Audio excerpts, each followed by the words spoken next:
G'day, I'm Bob Waldie. I'm an ageing serial entrepreneur. I've been involved in starting a bunch of startup companies over the last 25 years and more recently investing and advising startup businesses. My most recent company that I founded, I actually went through the ilab Incubator as a startup company 6 years ago, and when we graduated a few years ago, then I took on a mentoring hat for other companies here.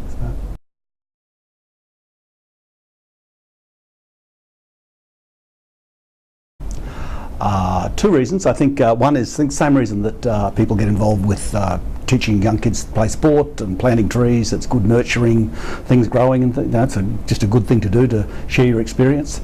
But I think probably more importantly, it's really fun. It's stimulating dealing with high energy people and high energy growth phases in businesses. So.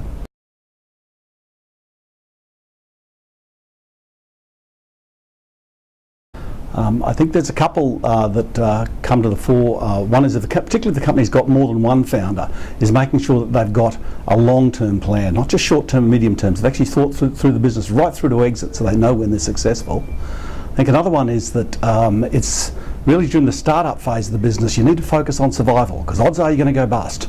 That's the reality of the business cycle. So you need to be focused on, here's my plan, here's my fallback plan, I'm going to get through the initial phase. So they're probably the two key pieces. And the third one is particularly for technology companies, where people tend to get wrapped up in the solution and the product or the service they're offering, is the secret to success lies in the go-to-market play, not the product, not the intellectual property. It's how you present that value to customers. So they should know their customers, know their competitors, know their channel, know all that before they cut a line of code or spend a penny on engineering. So.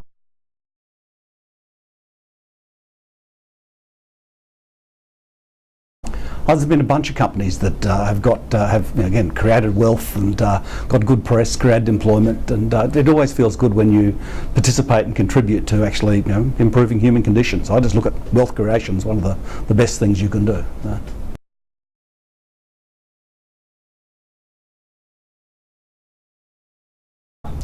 I would probably advise them to really sit back and just think twice before they embark on the adventure, because again, odds are they're going to lose their house, their partner, a lot of property. It really is hard yards that they're about to. The fruits are great. Wealth and success are good things to have, but it is a hard path. They really need to be committed that they've got the tenacity to actually see the thing right through to success. I think that's the key.